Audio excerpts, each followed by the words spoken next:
꼴찌가 첫째 되고 첫째가 꼴찌가 된다.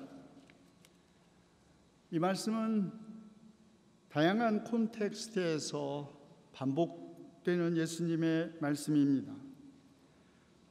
누가복음은 유다교와 이교도들의 관계에서, 마태복음은 포도원 품꾼들에게 노동시간과 관계없이 똑같은 임금을 지불하는 자비로운 포도원 주인과 노동시간에 따라서 차등적으로 임금을 지불할 것을 요구하는 품꾼들과의 관계에서, 마가복음에서는 누가 가장 큰 사람이냐로 다투는 제자들에게 예수님께서 누구든지 첫째가 되고자 하면 그는 모든 사람의 꼴찌가 되어서 모든 사람을 섬겨야 한다는 말씀, 또 예수님과 복음을 위하여 모든 것을 버리고 따라 나섰던 베드로와 그의 제자들에게 하신 말씀 가운데서 등장합니다. 첫째가 꼴찌가 되고 꼴찌가 첫째가 된다. 경제학자이자 가톨릭 보수 신학자인 마이클 노박은 문맥을 고려하지 않고 이 말씀을 예수께서 신자유주의 시장 경제와 무한 경쟁을 인정하신 성서적 근거로 해석합니다.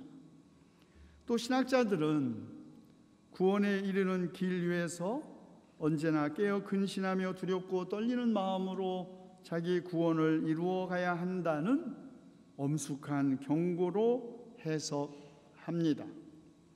그러나 저는 이 말씀을 예수님의 유머, 역전의 기쁨, 하나님의 웃음으로 해석하고 싶습니다. 성서가 아는 것처럼, 우리가 아는 것처럼 성서는 기쁜 소식의 책입니다. 그러나 우리는 성서 속에서 하나님께서 웃으셨다는 이야기나 예수님께서 웃으셨다는 이야기를 알고 있지 못합니다. 복음서 어디에도 예수께서 웃으셨다는 직접적 보도가 없습니다. 그러나 우리는 예수님께서 아마도 이쯤에서 매우 크게 웃으셨을 것이다 라고 추정되는 상황이나 사건들은 알고 있죠. 세례자 요한으로부터 세례를 받으시고 하늘에서 이는 내가 사랑하는 아들이다, 내가 그를 좋아한다 라는 하나님의 음성을 들었을 때 예수님 아마 웃지 않으셨을까요? 가나의 혼인잔치에서 친구 나사로가 죽음에서 다시 살아났을 때 아마도 예수님은 크게 웃으셨을 것입니다. 사람들이 세례자 요한은 먹지도 않고 마시지도 않는데 예수는 와서 먹기도 하고 마시기도 하니 보아라, 저 사람은 마구 먹어대는 자요 포도주를 마시는 자요 세리와 죄인의 친구다라고 비난한 것을 보면 예수님은 어쨌든 사람들과 즐겨 어울리면서 먹고 마시며 웃으셨을 것이 분명합니다. 그리고 첫째가 꼴찌가 되고 꼴찌가 첫째가 될 수 있다는 말씀도 신자유주의 시장 경제의 무한 경쟁의 정당화를 위한 뒷받침이거나 구원에 대한 결정론적인 엄숙주의가 아니라 현실의 역전 가능성의 웃음으로 이해할 수 있습니다. 이런 근엄한 엄숙주의는 성서 속에서만이 아니라 2000년 그리스도교 역사를 관통해 왔습니다. 움베르토 에코의 장미의 이름, 14세기 이탈리아의 한 수도원에서 아프리카의 끝이라는 방 안에 감추어져 있는, 보관되어 있는 한 권의 책, 무슨 책인지는 모르지만 그 책만 읽은 수도사들이 죽어나가는 살인사건을 수사하기 위하여 윌리엄 수사가 옵니다. 그가 만난 수도원에서 가장 두 번째로 나이가 많은 부르고스의 호르헤, 일찍이 장님이 된 전직 사서와의 대화 한 토막을 들어봅시다. 윌리엄, 그런데 말입니다. 도대체 무엇 때문에 그 숱한 책 가운데 유독 이 책만 더욱 기를 쓰고 감추려 하는 까닭이 무엇입니까? 세속적 희극에 관한 책이 많이 있고 외설적인 웃음을 찬양하는 다른 책도 얼마든지 있는데 당신은 왜 하필 이 책만 그토록 두려워하는 겁니까? 호르헤, 아리스토텔레스의 책이기 때문입니다. 만약에 이 책이 공공연히 해석되었더라면, 또 일반인들에게 공개되었더라면 우리 그리스도교는 마지막 방어선이 무너졌을 것입니다. 그 책의 제목은 있지는 않지만 에코의 상상력에 있는 아리스토텔레스의 희극론이라는 책입니다. 윌리엄, 그렇지만 웃음에 대한 논의는 왜 두려워합니까? 책을 없앤다고 해서 웃음 자체를 당신이 없앨 수는 없는 겁니다. 호르헤, 그게 불가능한 일인 건 압니다만 웃음이란 우리 육체의 나약, 타락, 어리석음입니다. 우리 웃음은 농로를 악마의 두려움에서 해방시킵니다. 이 서책은 악마에 대한 두려움으로부터 해방되는 것이 지혜라고 가르치고 있어요. 포도주가 목구멍에서 꼬록꼬록 하듯이 웃을 때 농로는 주인이 된 기분을 느낍니다. 왜냐하면 그는 그의 주인과의 관계를 역전시켰기 때문입니다. 이 서책은 역전을 합리화할 뛰어난 책략을 가르칩니다. 소화작용의 수준에 머물렀던 농로를 두뇌 작용을 하게끔 탈바꿈시킵니다. 웃음은 잠시 동안 농로들을 공포에서 벗어나게 합니다. 그러나 율법은 공포, 신의 두려움으로부터 부여된 것입니다. 이 서책은 온 세상을 새롭게 불지를 수 있는 악마의 불꽃을 튀길 수 있습니다. 늙고 앞을 보지 못하는 수도사 호르헤는 알고 있었죠.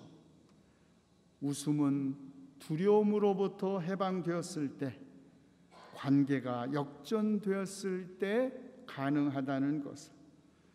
신에 대한 두려움과 공포에 의해서만 유지되는 교권과 구원의 질서가 웃음에 의해서 역전된다는 것을 그는 도저히 받아들일 수 없었던 것입니다. 웃음은 먹고 입을 것만 주어도 만족하는 이 무식한 농로들을 생각하게 하기 때문에 위험하다는 것입니다. 그래서 아리스토텔레스의 희극론을 읽는 사람들을 독살하기 위하여 그는 책에 독을 발라 놓았던 것이죠. 그리고 마침내 호르헤는 이 희극론을 없애기 위하여 도서관에 불을 지르고 자기도 함께 타 죽습니다. 우리 민속춤이나 탈춤, 하비콕스의 중세 바보제가 아마도 그런 역할을 하지 않았을까요? 종교는 엄숙함과 근엄함과 관계되어 있을지언정 웃음과는 별 관계가 없는 것이라는 생각은 지금도 크게 변한 것 같지 않습니다. 그러나 웃음은 권위와 억압이 조장하는 두려움과 공포를 비신화하는 역전의 힘을 가지고 있습니다. 1970년대 고등학교 야구대회가 한창이었던 것 기억하는 분 계실 것입니다. 그때 군산상고 야구팀이 놀라운 역전승으로 세상을 즐겁게 했고, 야구는 9회 말부터 라는 말이 그때부터 인구의 회자되는 계기가 되었습니다. 9회 말, 패색이 짙었을 때도 끝까지 웃음을 잃지 않고 공을 던졌던 이른바 스마일 피처 소년도 단연 돋보였습니다. 역전의 명수, 이름도 없었던 약팀 군산상고 야구팀에 붙여진 별명이었죠. 그렇습니다. 진짜 인생은 야구와 마찬가지로 9회 말에 시작하는 것입니다. 복음, 기쁜 소식은 역전의 소식입니다.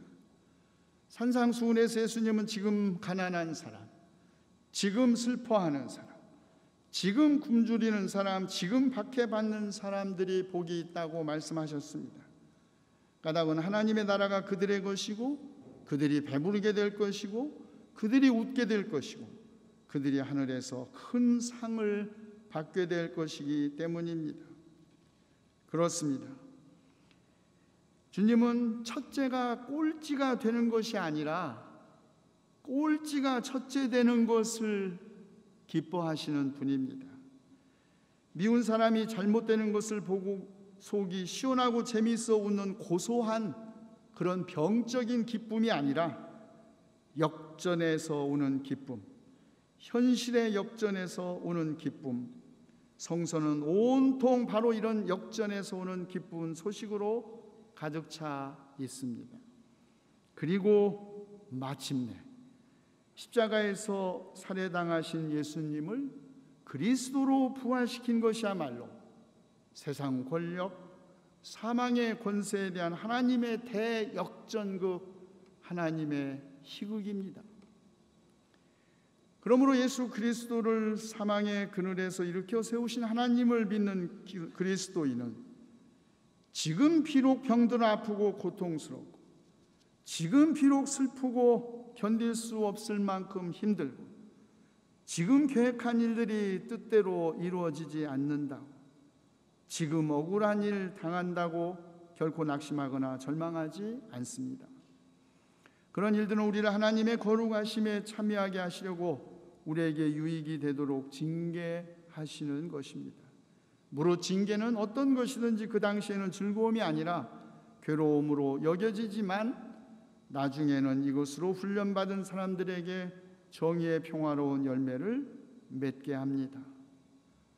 마지막에 웃는 사람이 가장 잘 웃는 사람이다 라는 말이 있습니다. 그리스도인은 마지막에 웃는 사람, 끝에서 언제나 다시 시작하는 사람입니다. 그리스도인은 하나님의 희극, 대역전극의 주인공으로 초대받은 사람입니다. 그러므로 사랑하는 성도 여러분, 지금 슬퍼하고 지금 고통받고 지금 힘들고 괴로워 신음하는 성도 여러분, 기뻐하십시오. 하나님께서 여러분의 슬픔을 기쁨으로, 여러분의 고통을 웃음으로 바꾸실 것입니다. 기도합시다. 이집트 땅에서 이스라엘을 이끌고 올라오신 주님, 광야에서 그 황량하고 구덩이가 많은 땅에서 죽음의 그림자가 짙은 그 메마른 땅에서 약속의 땅으로 인도하신 주님, 영원히 노를 품지 않으시는 자비하신 주님의 은혜를 힘입어 저희가 기도하오니 지금 슬퍼하는 저에게 기쁨 주시고 지금 고통받는 저희를 치유해 주시옵소서. 지금 괴로워하는 저희를 위로해 주시고 지금 시험받는 저희와 함께해 주시옵소서. 그리하여 저희가 넘어져도 다시 일어나게 하시고 마지막이라고 생각되는 곳에서 다시 시작하게 하시옵소서. 우리 주 예수 그리스도의 이름으로 기도하옵나이다.